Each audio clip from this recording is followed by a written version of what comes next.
I'd like to get started with the program so that we're through in time for the next round of breakout sessions.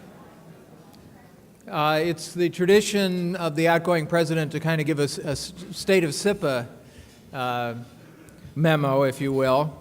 So that's what I'm going to start with. A year ago, as I came into office, frankly, although we still had several $100,000 in our reserves, we were really in pretty bad shape. We ended up losing money on this conference last year, and frankly, as I looked out at the coming year, I was fearful that the worst could happen, that I might even have the privilege of presiding over a bankruptcy. It was just, things were falling very, very rapidly. But instead of that, we've had a really good year because of a lot of things, which I'll talk about, and we're looking at a really good future. We have this event, which is going to make money, and I think it's a successful event in terms of content. We've also had a successful run of webinars based on our book of models. Because of the merger, we've been able to introduce additional SII webinars and other cooperative events. We have the Las Vegas event scheduled and already running up with plans. We have an event scheduled in London in September. And the SIPA Daily has been a wonderful work every day, delivering a lot of benefit to members. So why was this conference a success this year when it wasn't last year? We have about the same attendance. It's largely due to expense management. We have good programming.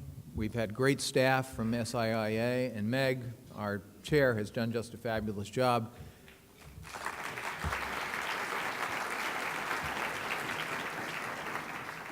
Another great thing we have happening is that we have hired a new executive director, someone who's here that a lot of you know already, Luis Hernandez.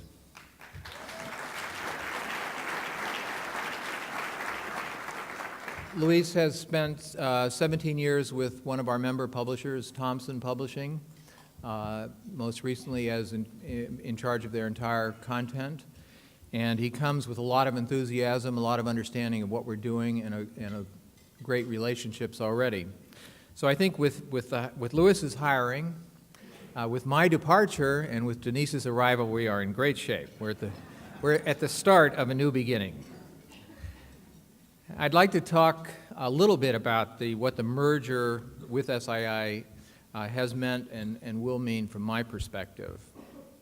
The first thing is that it's a prospect of a much better use of volunteer time. For the last 5 years or so, volunteers have spent, with SIPA, we've spent our time really worrying about keeping the doors open, turning on the lights. I'm not exaggerating.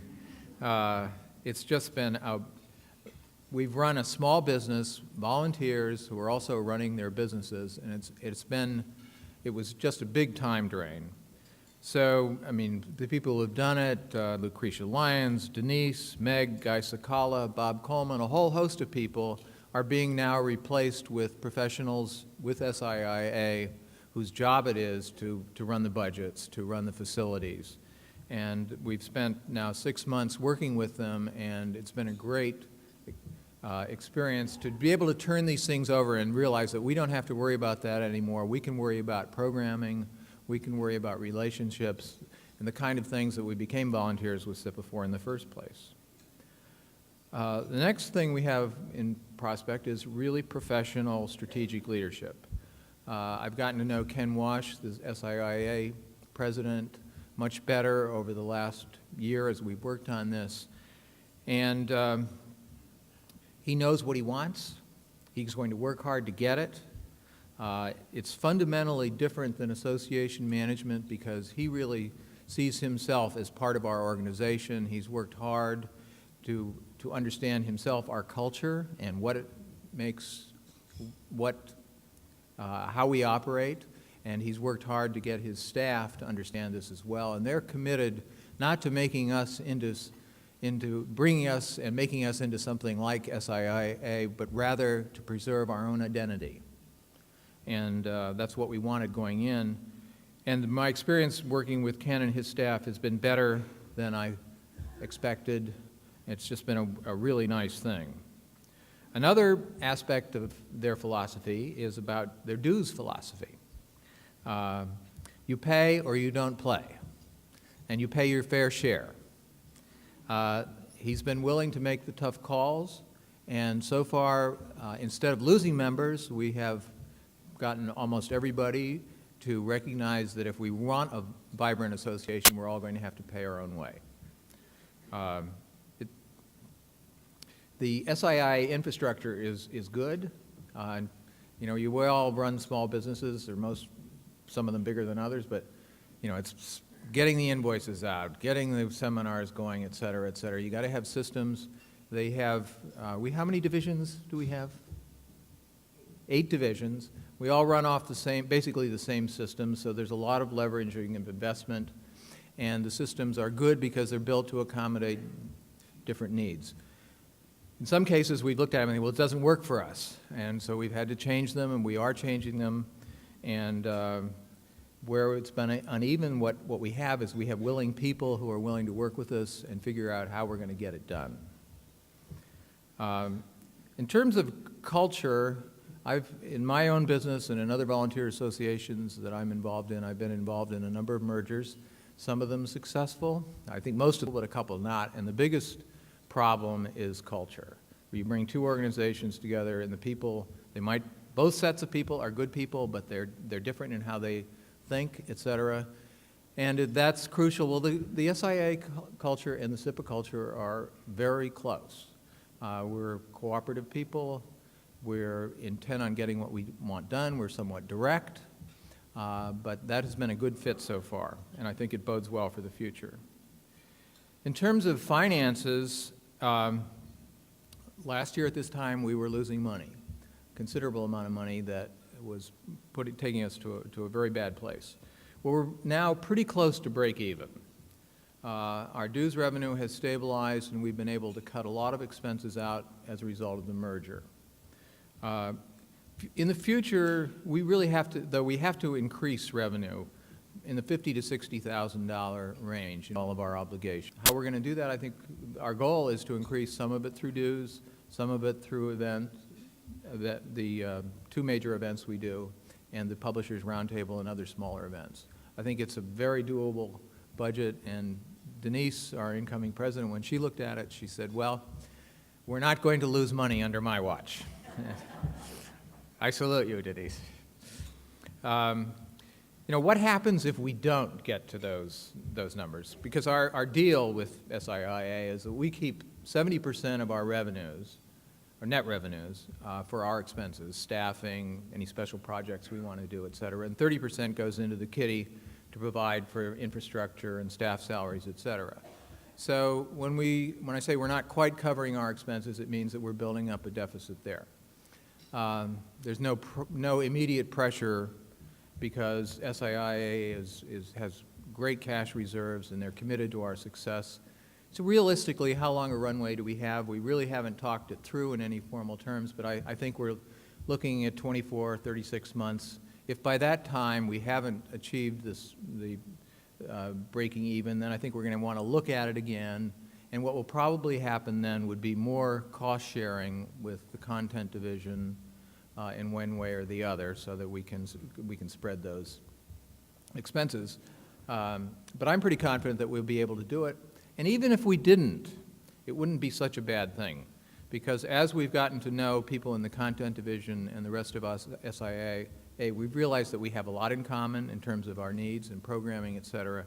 So part of the appeal of the merger to all of us has been that we are extending the circle of colleagues that we can turn to for advice, and this has been a very good thing. So I think that that problem, if it becomes a problem, will be a good resolution, because we are looking to be able to meet more people. So, in terms of regrets after my year here, I don't have many. I think it's been a great year. The one thing that I would like to see is more involvement at the committee level by board members and also by all of you. I think that we were in such crisis mode for a long time that most of the work was done by a few people on the board, and I'd sure like to see more participation. In the future, the big thing we're hoping for is the staff will be managing more of the details of events. In December in Miami, Lucretia Lyons and David Foster just did a tremendous amount of work putting that together. At this event, Meg has just, I don't know how she's done it in addition to her alleged full-time job. She's really put in 12-hour days for a long time and managed every detail here. And that's not a sustainable model. So the staff has begun to pitch in. They've done a lot here, but in the future, we're hoping that they will be managing all of those details. I think another future, not risk or whatever things that we want to be concerned about is SII most recently has agreed to merge with ABM, another publishing organization, and I think that it's going to be important for all of us to welcome the ABM members and to make sure that this is a successful merger. It's going to be a challenge for SII to have merged with us and accommodated all of that, and now we've got another one. We will end up being stronger as a result of it if it's successful, but it's going to require work on everybody's part to make it happen. Finally, I'd like to urge all of you to volunteer for the board, for events. The procedure for board membership has changed as a result of our change in bylaws and the merger. It's no longer going to be, an old boy and old girls network where you're tapped to be on the board. Everybody here is invited, if you're interested, to nominate yourself for a board seat. These will come up. We just finished the election a couple of months ago, but these will come up next spring. And if you're interested, hold your hand up. And that's true also for events like this. And for the Las Vegas event, we're always looking for speakers. Don't wait to be asked. Remember the saying, faint heart never won fair maiden. It's so true. We want you, if you have something to say, please reach out to I think the best people are going to be Luis or Ron Levine. And from my position as a publisher, as an employer, it's great for your careers to have that on your resume, to be known in the industry. And so I think it's going to be a great opportunity for you, and we certainly welcome it. And the key to SIPA has been sharing, and that tradition I hope all of us will continue with. That concludes my remarks, and I'd like to introduce Ken Wash, who is the president and founder of SIIA and is going to speak for a few minutes.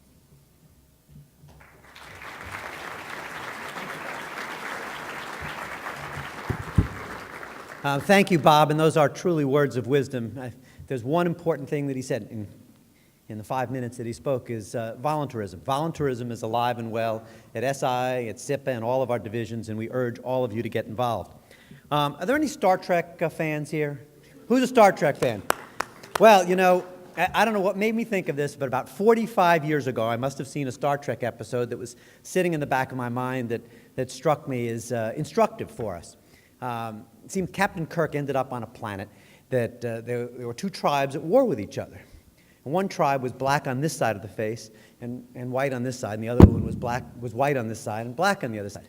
So Captain Kirk, beamed up the leaders of the two tribes and said, "What is wrong with you? Why are you fighting with each other?" "Well, he's black on the left side of the face, and I'm white on the left side of the face. What difference does it make? You're exactly the same." And he tried to persuade them that their similarities or their identicalness was much greater than the differences. He was unsuccessful, and as it turns out, while the two leaders of those tribes were on on the Starship Enterprise, their respective armies annihilated each other, and they were only left with each other. Now, what does this have to do with us? Is it we are in the what we're working on, and so you can understand sort of the method to the madness of why we merged with SIPA, why we're merging with ABM, and why we think that the whole is greater than the sum of the parts. And that is, we are in the tribe of B2B media and B2B information. And when you look back at them, they were separated by business model. It made sense back years ago. I mean, ABM is an organization that was formed in 1906. And it made sense, the B2B media organization focused on advertising. SIPA has a 35-year tradition focused on paid content, and the SI content division is focused on data and paid content.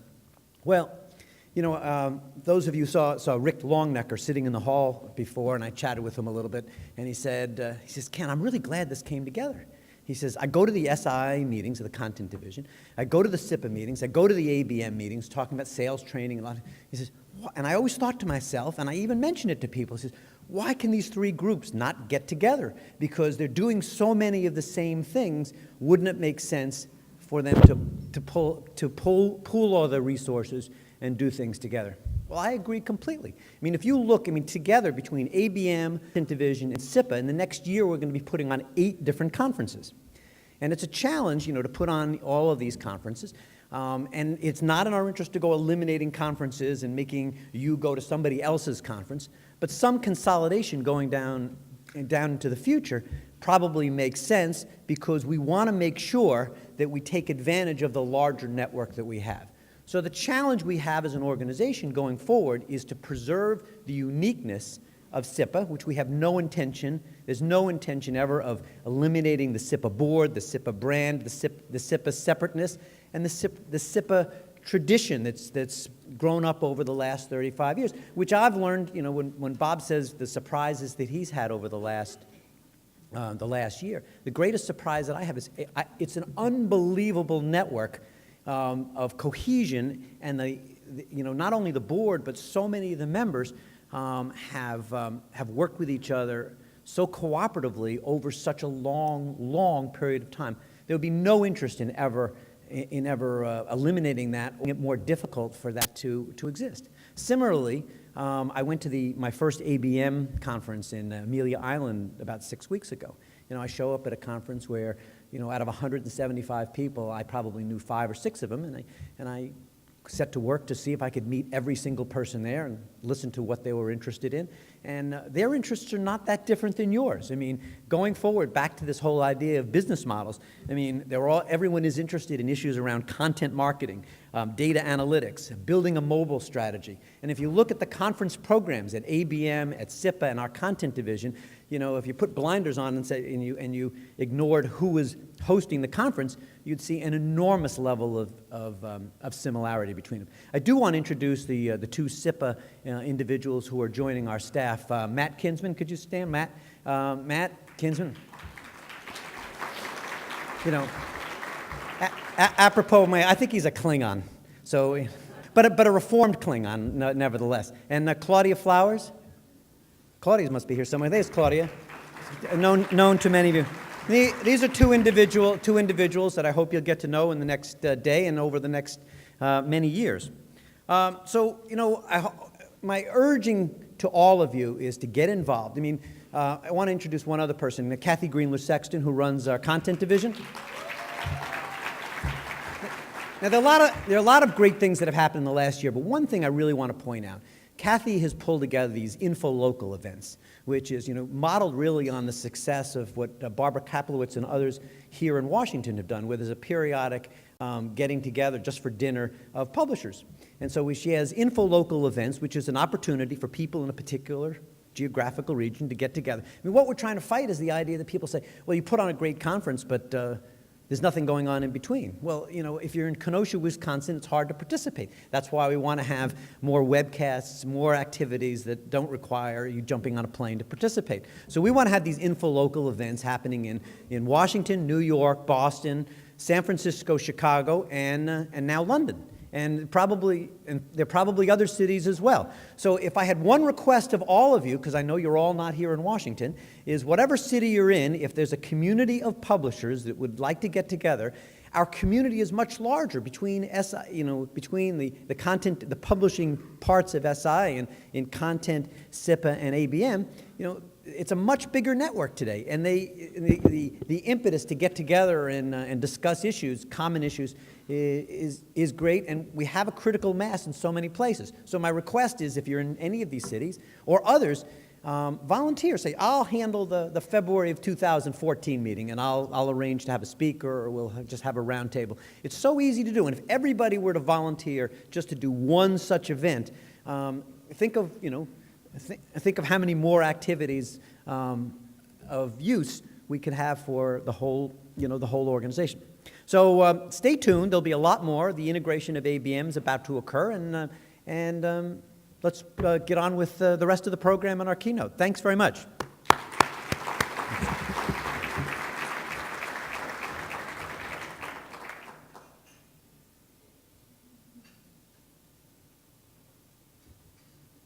Before we get to the keynote, we have a couple of other interruptions. So,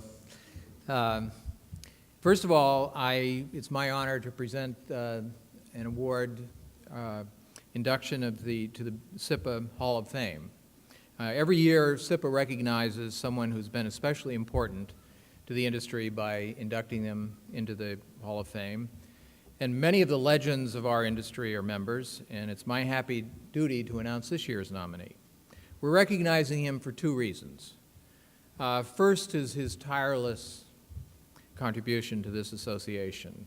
He's been on the board for many, many years. He was there when I arrived, and I suspect he'll be there when I leave. He was president 3 years ago. During my term as president, I think he still thought he was president. He's intense, and I think most of you know that I'm talking about Guy Cicala. He's intense. He never gives up. He can be a pain in the butt, but he gets away with it because he's very smart and he is really well-intentioned. He cares passionately about SIPA, and his careful, wise counsel has made my job a lot easier during this year. Guy doesn't just offer opinions and settle back to let someone else do the work. For example, if you're a member who has not paid his dues, I'm sure you've talked to Guy on the phone, because he regards it as a passionate and welcome duty to call up people and try to collect their dues. My hat is off to him for that. He's willing to volunteer his time and energy for even the most thankless tasks. Ask anyone who's been involved with SIPA. Ask them who has worked the hardest, who's done the most to build the SIPA team, to recruit officers and volunteers, whose advice and counsel has been most important, and who has been the most passionate for SIPA, and the answer will always be Guy Cicala. But I think the bigger reason for nominating him to the SIPA Hall of Fame has been his accomplishments as an entrepreneur publisher. He founded his company Inside Mortgage Finance in 1984 after starting out as a journalist for a small New Hampshire paper and coming to Washington to work for another SIPA company, Capital Publications, and several other companies. And in 1984, he started his own newsletter with one of the first personal computers. And in that 20 years since then, he's built a very solid, successful business, multiple newsletters, databases, seminars, and events. During a period when a lot of people had struggled, he's prospered. He's recruited a great staff, a lot of you know. And he's become a recognized expert in his field. He's regularly quoted in the Wall Street Journal, in the New York Times, the Washington Post. I hear his voice frequently on WCBS radio. I don't think there's any SIPA member who's better at PR. And as I said, he's managed to grow and prosper during challenging times when many publishers were contracting or even going out of business. I personally, and on behalf of the Hall of Fame Committee, collectively salute your success. And it's my pleasure to present you with the 2013 Hall of Fame Award, Guy Cicala.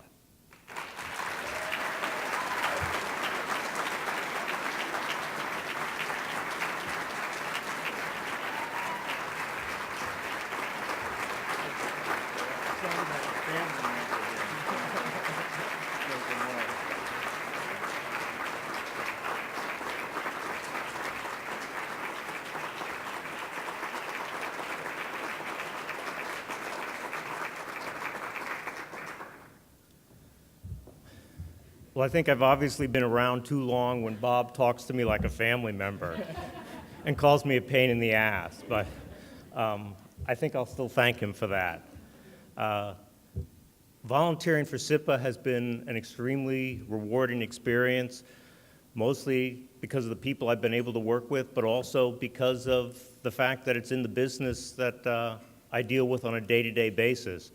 I've probably gotten as much out of everybody in this room as I've donated in terms of time and effort, so I appreciate that. Thank you all for that. Although Bob acts like I've been on the board for 100 years, I actually haven't been on that long. What I've done is pick the worst time on earth to be on the board. Most of my board tenure has been over the last 5 years, which is arguably, depending on how you want to call it, the most challenging or the worst period for specialized publishers and for SIPA itself. Fortunately, I've done what a lot of people in this room have done, and that's learn to evolve and to rethink the way they do business. And I think a lot of us will see that our businesses are dramatically different today than they were 5 years ago. Quite frankly, SIPA hasn't been quite as fast to rethink the way it does business, but I'm optimistic that as part of SIIA going forward, we will move in those directions. And so far, what I've seen has been all very positive. I think you'll see more services and benefits out there than SIPA's ever had out to offer. The success in terms of my business, I'd be remiss if I didn't recognize my staff sitting at this table. We have some of the key people there who've contributed a great deal. Obviously, I can't do it alone, and I appreciate that. I also need to recognize my wife, Laura, who came here. She's been a SIPA supporter directly and indirectly. We have the dubious distinction of celebrating our anniversary every year at this conference. She's smart enough to say, now we got to get away from the Capitol Hilton for dinner at least. But I appreciate all that support. Thank you all very much.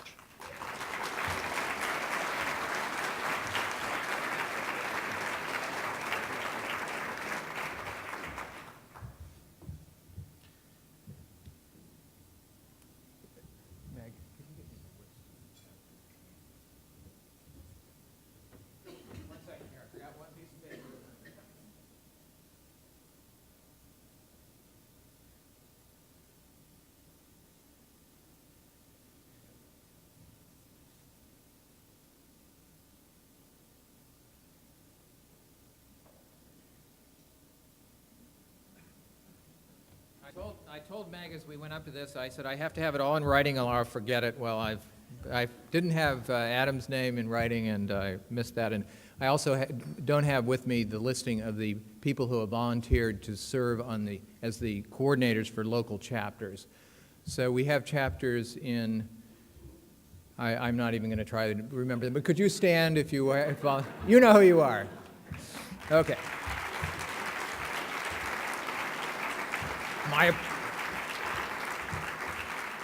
My apologies, but as I said, this is one thing that we really want to get working on this year, to have more and more activity at the local chapters, so it's not just a couple of times a year that we get together.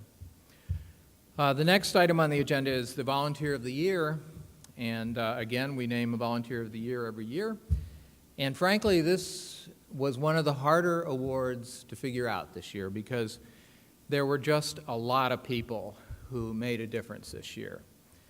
And I'd like to recognize, first of all of the people who volunteered in one way or the other, and I'd like you to stand and then we can applaud them. I'd like people who are on the board to stand. On the board. Now remain standing, please. Remain standing. People are on the association board, on the foundation board.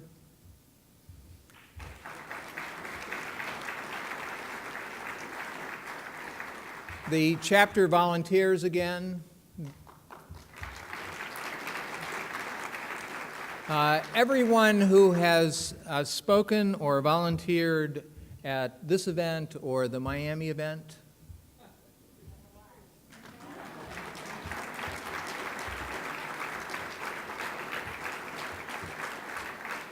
So we have a lot of people. I hope next year we have even more, because you are what make the organization run. Thank you.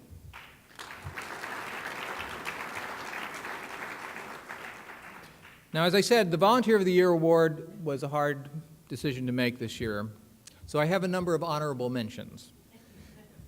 And when I mention your name, I'd like you to stand and then remain standing. We'll just hold applause until I'm done, please.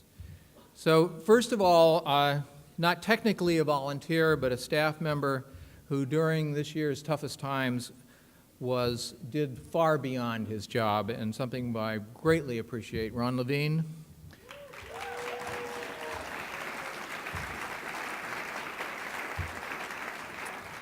Please remain standing, Ron, while you go through this. So whatever I ask Ron to do, whatever anybody asked him to do, he did it, and he did it well, and he did it willingly. Great guy to work with. Next, Patty Wasaki. The contract that we had with the Hilton, please stand, Patty. The contract that we had with this hotel pretty much guaranteed that we would lose money on this conference. And Patty came in and negotiated with the hotel, and in the end saved us $100,000. We gave up.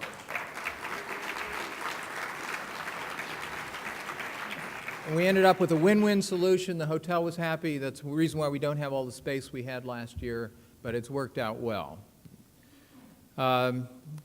People on the board who made a tremendous difference: Meg Hargrave, Denise Elliott, Guy Sakala, Lucretia Lyons. For the last year, we've met on the phone every Friday at 11:30 in the morning. 8:30 for those of you on the West Coast. We managed the details of this organization. We tried to strategize. I can't exaggerate either the detail that we went to or the extent of the contribution made by these people. And Meg also did a phenomenal job at organizing this conference. Two people that aren't here.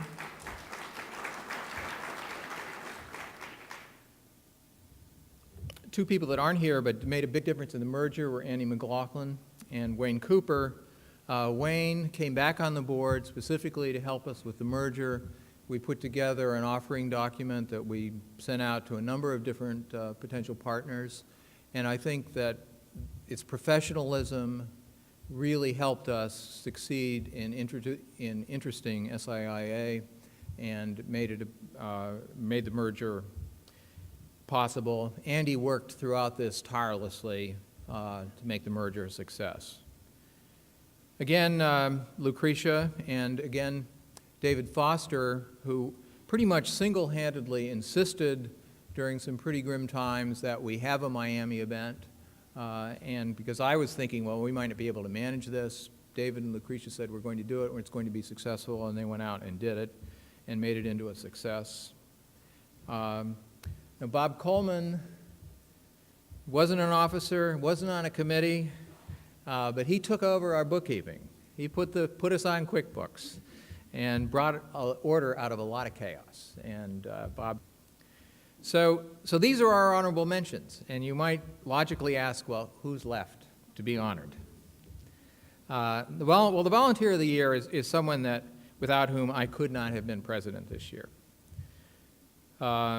After all of the staff, except for SIPA, except for Ron, left, people would ask me, well, how are we doing?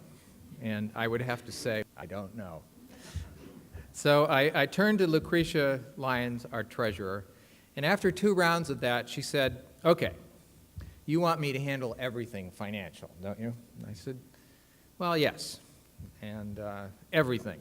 If it's about expense or if it's about revenue, it's your responsibility. And, you know, what else is there? So she quickly took charge, and after that, things got a lot better. We stabilized, we began to figure out what was going on. She recruited Bob Coleman, and together they quickly figured out where we were, and more importantly, they helped us figure out where we ought to go. No task was too big or too small for Lucretia. I remember one wonderful afternoon when we spent the afternoon stuffing renewal invoices. And we were happy to do it because then we knew they were going out. when we had to have tough conversations with staff or volunteers or vendors, when we meet together, she would flatter me at every turn of how I was doing this so well, but she firmly led the way, and we knew who was boss.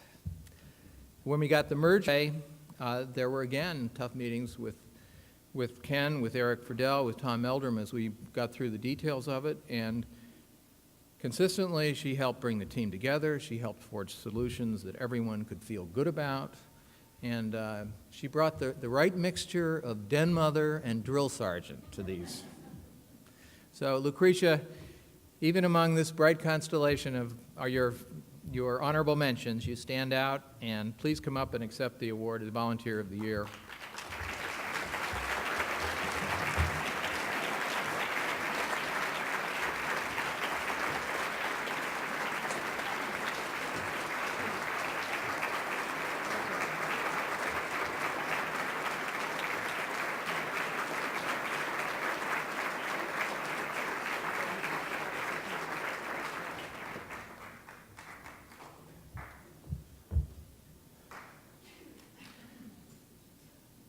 So now it's my great pleasure to announce the new officers and the new board members, and then depart from. So our new board members, Stephanie Eidelman, President and CEO of InsideArm.com. Stephanie? And we have one departing board member who is not here, but Richard Londesborough, Business Monitor International in the UK. And so now I would like to introduce our new president, who needs no introduction, Denise Elliott from Kiplinger.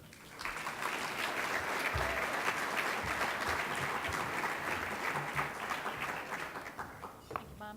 And if I'd like Bob to stay here with me for just a second, because of course we have a giant hunk of crystal for Bob. And there you go. Ron, oh, here, let me take your notebook. There we go.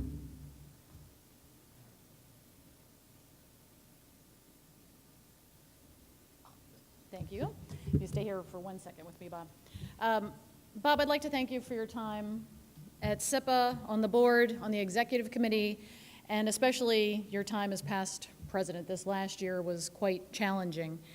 In this past year, Bob guided the board in developing a strategy for managing SIPA in an increasingly difficult environment, and I think you've gotten a sense of that by now. In leading us with that forward-looking strategic process, Bob guided the association through the merger with SIIA, helped to tap new resources while preserving the SIPA brand and legacy of networking and information sharing. And on a personal note, I'd like to say that, during this last year, we really needed a dove in the organization. I'm often the hammer, Bob is clearly the dove, and we needed the dove. And I'm very pleased that Bob was here. I don't think the merger would have gone as well had I been president this past year, and I mean that completely honestly. And Bob has a wildly self-deprecating style, but he put in a tremendous amount of work with this merger, and I'd just like to personally thank you very much, Bob.